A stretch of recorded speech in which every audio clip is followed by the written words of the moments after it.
Hello दोस्तों, welcome to my channel. दोस्तों, आज की वीडियो में हम लोग बात करने वाले हैं डाई वर्ड के बारे में। डाई का मतलब होता है मर जाना। ठीक है, तो ये डाई वर्ड है। Die of, die from, die in, die for, die after. किस तरीके से अलग अलग वर्ड का हम लोग यूज करते हैं, इसको हम लोग आज जानने वाले हैं। बहुत ही छोटी वीडियो होगी, आपके लिए बहुत हेल्पफुल होगा अगर आप इसको देखेंगे तो। आइए शुरुआत करते हैं, टाइम वेस्ट नहीं करते हैं। पहला है मेरे पास डाई ऑफ। अगर आपसे ये बोले मेरे भाई कि डाई ऑफ का मतलब क्या होता है, तो डाई ऑफ हम लोग कहाँ इस्तेमाल करते हैं? अगर किसी बीमारी से या फिर किसी लंबी कारण से अगर किसी की मौत हो जाती है, तो वहाँ पे हम क्या इस्तेमाल करते हैं? डाई ऑफ का इस्तेमाल करते हैं। जैसे आप देख सकते हो, किसी बीमारी से, है ना, किसी बीमारी से या फिर, है ना, लंबी कारण से अगर मौत हो जाए, किसी बीमारी से या फिर लंबी कारण से मौत हो जाए, तो उस केस में हमको डाई ऑफ का इस्तेमाल करना पड़ता है। जैसे मैं एग्जांपल की बात करूँ आपके सामने कि he died of cancer. He died of cancer. अगर आप यहाँ पे यूज करेंगे ही डाइड फ्रॉम कैंसर, तो आपके आसानी से नंबर कट जाएंगे एग्जाम हॉल में। तो छोटी छोटी बातें जो होती है, मैं बिल्कुल क्लैरिफिकेशन तरीके से आपके सामने रख रहा हूँ ताकि आपको हर बात क्लियर हो जाए और वो जो तकलीफें आती है आपको एग्जाम हॉल में, वो चीज़ें ना आए। ठीक है, छोटी वीडियो बनाने का हमारा यही मकसद है, तो कि आपके सामने जो क्लियर तरीके से जो इंग्लिश है, वो सही तरीके से आपके दिमाग में जाके बैठ जाए। तो ही डाइड ऑफ कैंसर, या फिर अगर मैं ऐसे बोल सकता हूँ कि ही डाइड ऑफ हंगर, वो भूखमरी से मर गया। He died of hunger. तो एक लंबी कारण क्या हो सकती है कि वो लंबे समय तक खाना नहीं खाया, तो क्या हो गया, उसकी मृत्यु हो गई। तो he died of hunger, he died of cancer. अगर तुम यहाँ पे इस्तेमाल करोगे ही डाइड फ्रॉम कैंसर, तो यहाँ पे क्या हो जाएगा, मिस्टेक हो जाएगी और आपके नंबर कट जाएंगे। ठीक है मेरे भाई। अगर नंबर टू की बात करूँ मेरे भाई, तो नंबर टू देखो क्या हो जाएगा, डाई फ्रॉम। नंबर मेरे पास टू है, डाई फ्रॉम। तो डायफ्राम का इस्तेमाल कैसे करते हैं? अगर किसी वस्तु के जो होता है ना, अलौकिक इफेक्ट बोलते हैं उसको, अननेचुरल इफेक्ट से अगर किसी की मौत हो जाती है, तो उसको हम कहते हैं कि वहां पे हमको डायफ्राम का इस्तेमाल करना पड़ेगा। ठीक है, अगर हम ये बोल सकते हैं कि अलौकिक प्रभाव, है ना, अलौकिक प्रभाव से अगर मौत हो जाए। मैं जानबूझ के हिंदी लिख रहा हूँ आपके सामने, ताकि अगर आप इसका स्क्रीनशॉट लें तो आपके सामने वो चीजें क्लियर तरीके से याद रहे। अलौकिक प्रभाव से अगर किसी की मौत हो जाती है, तो उस केस में क्या बोलते हैं, डाइफ्राम का इस्तेमाल कर सकते हैं। जैसे अगर मैं बोलूँ आपसे कि ही डाइड फ्रॉम रेडिएशन। ये रेडिएशन जो है वो कोई बीमारी तो नहीं है, लेकिन ये एक इफेक्ट है जो हमारे वायुमंडल में होती रहती है रेडिएशन के थ्रू। ग्रीन इफेक्ट जो होती है, रेडिएशन जो आता है सूर्य के प्रकाश से। तो ये कहने का मतलब है, यहाँ पे हमने क्या लिख दिया, ऑफ ही लिख दिया, मेरे से मिस्टेक हो गई। यहाँ पे ऑफ नहीं बल्कि मुझे यूज करना पड़ेगा ही डाइड फ्रॉम रेडिएशन।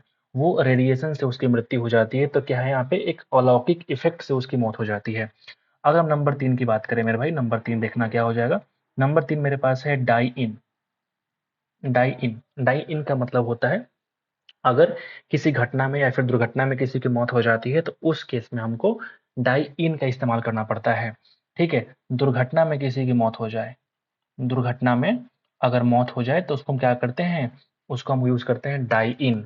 जैसे एग्जाम्पल मैं बोलूँ आपके सामने, एग्जाम्पल मेरे लिए बहुत इंपॉर्टेंट होता है ताकि वो चीजें हमारे पास याद रहती, दिमाग में रहता है हमेशा के लिए। तो he died in a car accident. उसकी मृत्यु हो जाती है कहाँ पे, एक कार एक्सीडेंट में। तो वहां पे इन लगाना बहुत इंपॉर्टेंट है, क्योंकि यहाँ पे डाई इन जो होगा, दुर्घटना में मौत हो जाती है। तो ये आप अगर नहीं जानते हो, तब भी आप इसका सही तरीके से इस्तेमाल करना पहले से आपको आता होगा। लेकिन डाई ऑफ और डाई फ्रॉम, ये वेरी वेरी इंपॉर्टेंट है। डाई आफ्टर भी इंपॉर्टेंट है। आगे हम पढ़ते हैं, अगला फोर हमारे पास है मेरे भाई, कि डाई फॉर का इस्तेमाल कैसे करेंगे। डाई फॉर, डाई फॉर का मतलब होता है किसी मकसद या फिर किसी उद्देश्य के लिए अगर मौत हो रहा है आपके सामने, अगर मौत हो जाए, तो उसको हम बोलते हैं कि वो डाई फॉर। नहीं बोलते हैं कि he died for his country, वो अपने देश के लिए मर गया। तो उसका मकसद था, कुछ उद्देश्य था अपने देश के लिए मर जाना, तो कहीं ना कहीं यहाँ पे आपको डाई फॉर का इस्तेमाल करना पड़ेगा। तो यहाँ पे लिख सकते हैं ना कि किसी मकसद, है ना, किसी मकसद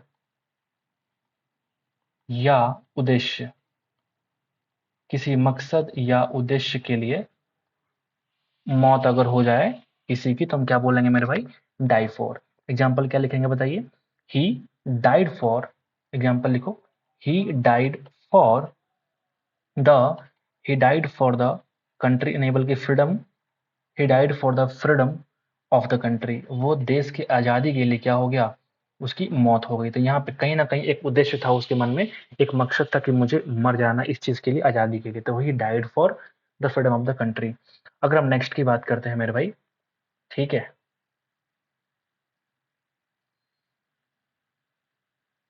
तो आ जाइए नेक्स्ट में, जरा मैं इसको मिटा देता हूँ।